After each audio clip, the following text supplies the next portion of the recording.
The morning of December 20, 2013 began like any other in the quiet suburb of Windsor, Connecticut.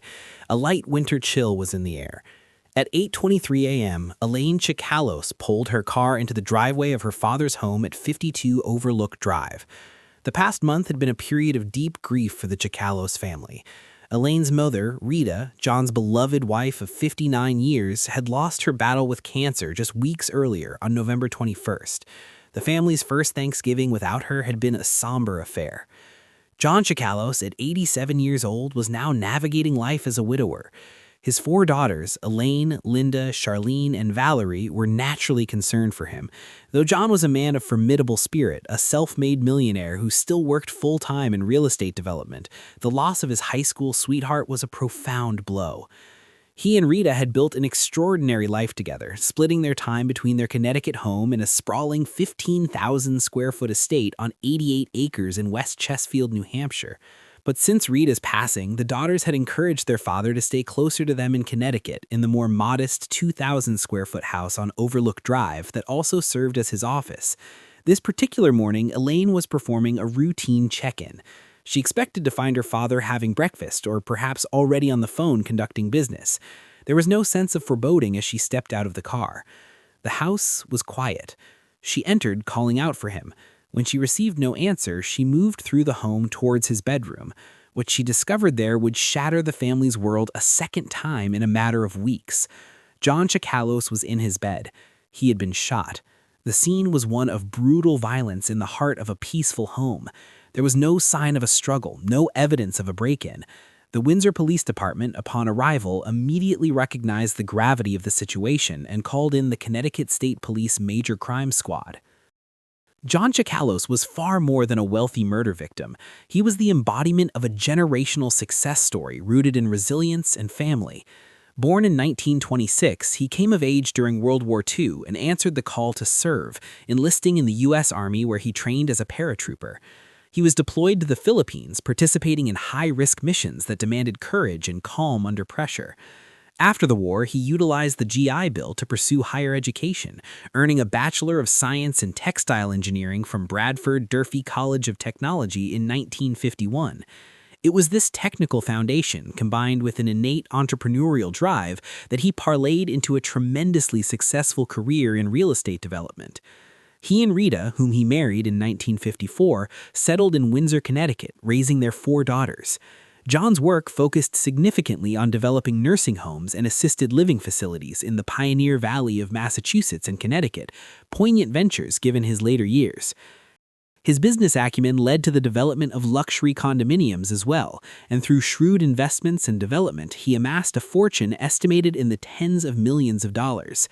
In 1994, he and Rita built their dream home, a massive estate in West Chesterfield, New Hampshire, which became the family's gathering place. But John's legacy was not defined by wealth alone. He and Rita were renowned for their philanthropic spirit. His personal motto, often repeated, was, "Without family, you've got nothing. Family is everything." To secure that everything for future generations, he engaged in meticulous estate planning, establishing the Chikalos Family Dynasty Trust, valued at approximately $42 million, designed to provide for his daughters and their heirs. In the shadow of this immense family fortune, one figure began to display a focused and some would later say troubling interest in its intricacies: John's grandson, Nathan Carmen. Nathan was the son of John's daughter, Linda. In his early 20s at the time of his grandfather's death, Nathan had a history that set him apart. He was diagnosed with Asperger's syndrome, which contributed to social difficulties, and there were documented concerning incidents from his teenage years, including an episode where he was accused of holding a classmate at knife point and another where he disappeared for a time after the death of a pet horse. In the years leading up to 2013, Nathan's presence in John's life became more pronounced. He started attending business meetings with his grandfather, inserting himself into the financial world John inhabited. More significantly, he initiated direct contact with John's trust attorney and financial advisors. John, ever the patriarch wanting to support his family, had already made concrete provisions for Nathan. He had established 2 bank accounts in his grandson's favor, one containing about $150,000 designated as a college fund, and a larger account holding roughly $400,000, which listed both Nathan and his mother, Linda, as beneficiaries.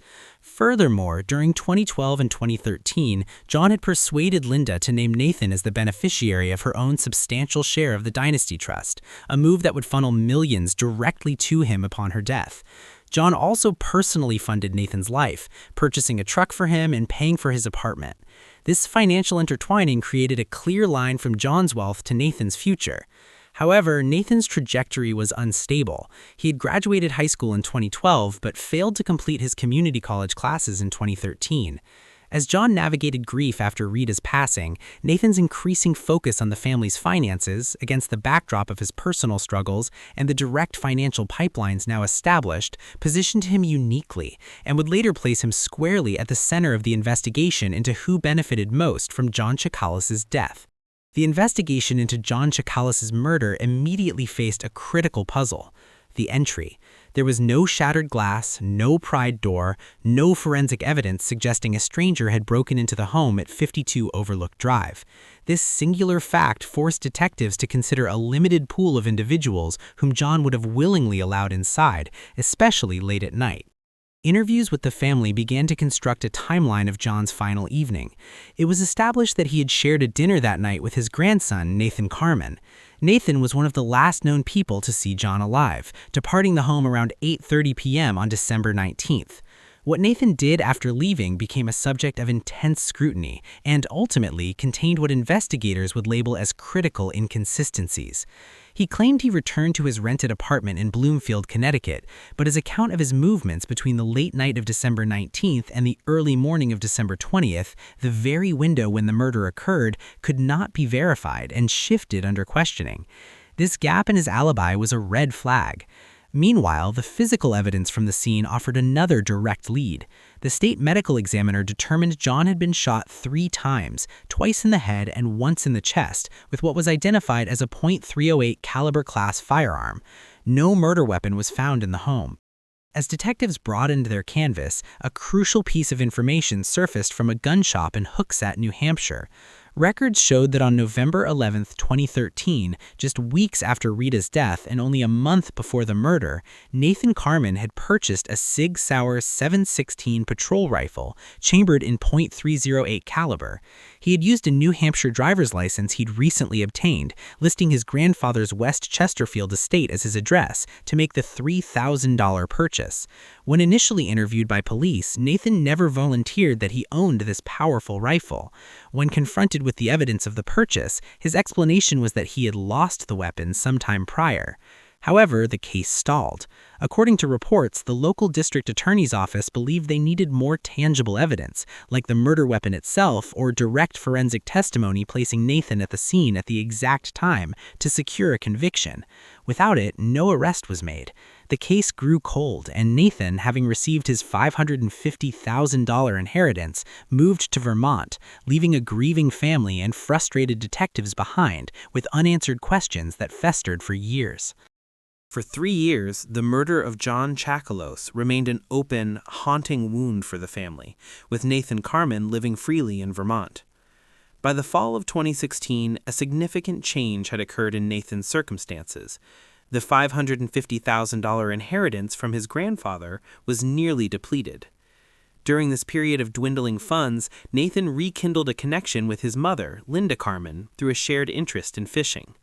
In 2015, he had purchased a 31-foot fishing boat named the Chicken Pox, insuring it for approximately $85,000. In September 2016, he proposed a fishing trip to Linda. He told her they would depart from the Ram Point Marina in South Kingstown, Rhode Island, and fish in the Block Island area, returning by noon the following day, September 18th. Linda, who had a complicated but caring relationship with her son, agreed. However, her actions before leaving hinted at an underlying apprehension.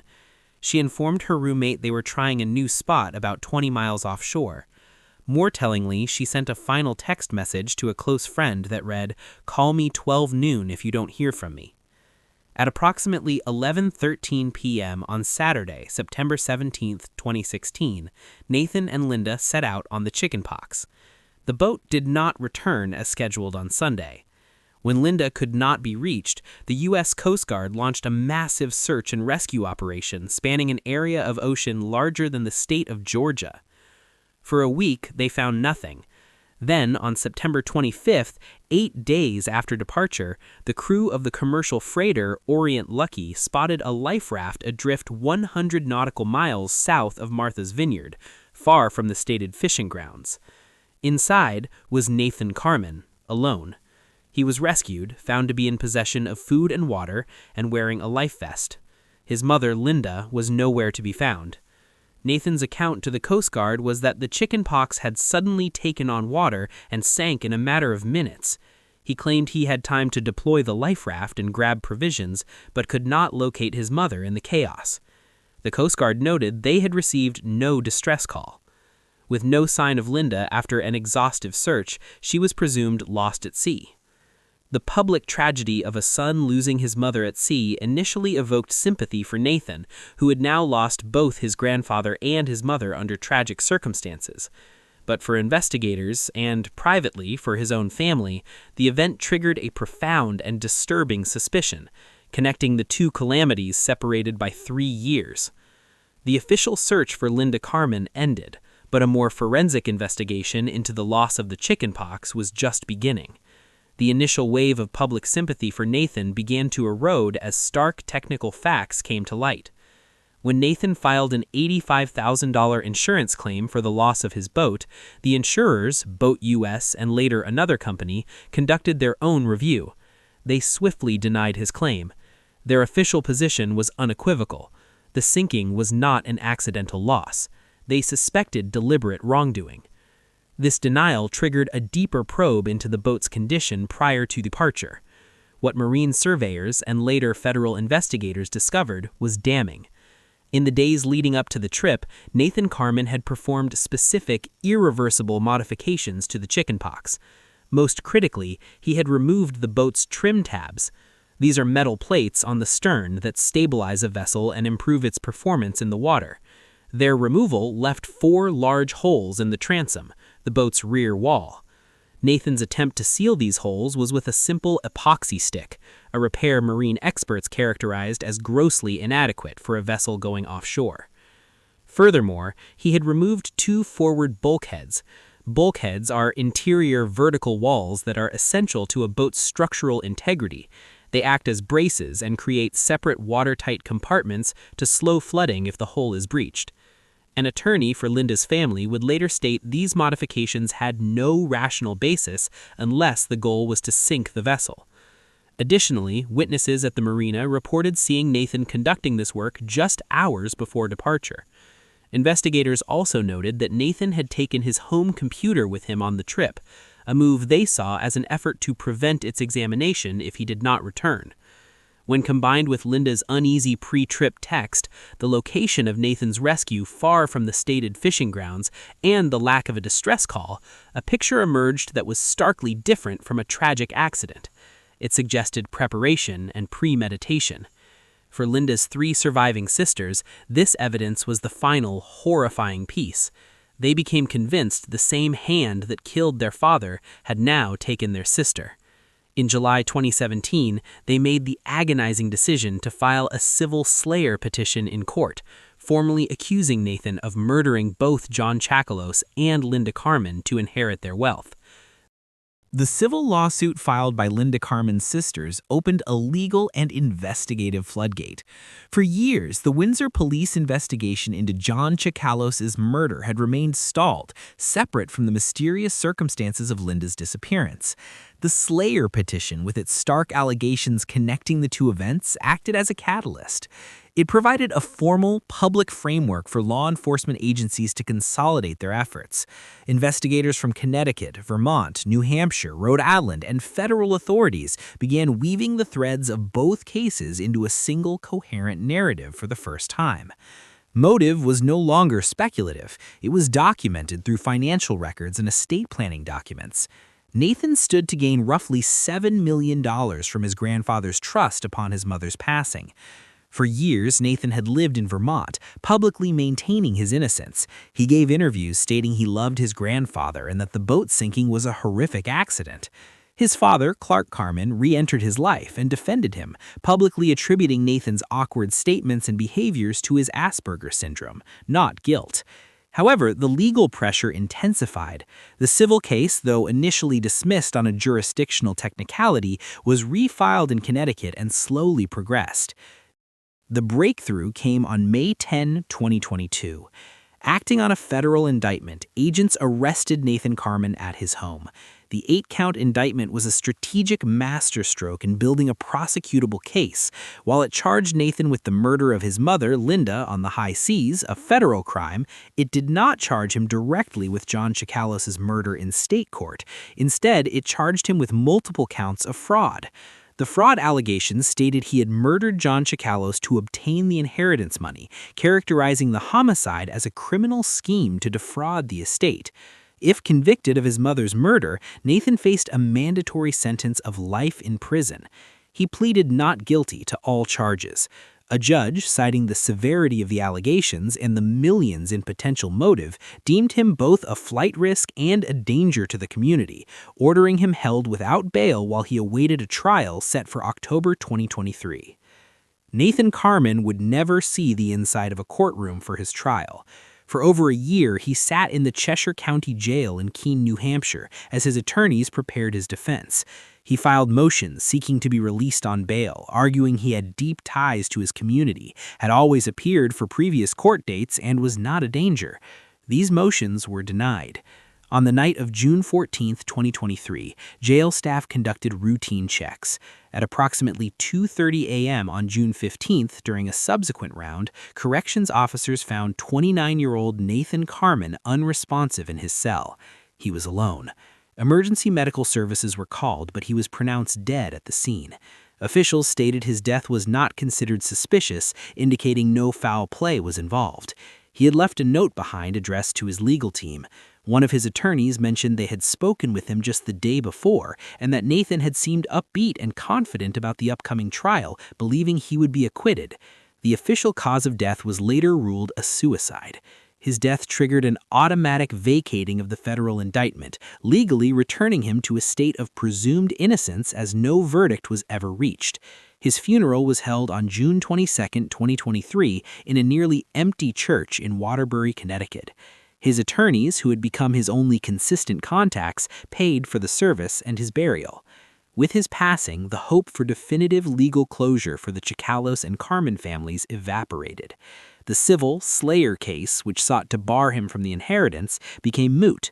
The mountain of evidence, the timeline, the forensics, the financial motive, would never be tested before a jury. The case remains, officially, a collection of haunting, unresolved tragedies. What do you guys think? Was Nathan guilty or not? Personally, I think he committed both murders, and karma just has its way of doing things. If you love true crime stories like this one, do well to check out other videos on our channel. We have a plethora of mind-boggling and chilling cases available at your fingertips. Drop a like if you enjoyed this episode. As always, stay well and stay safe.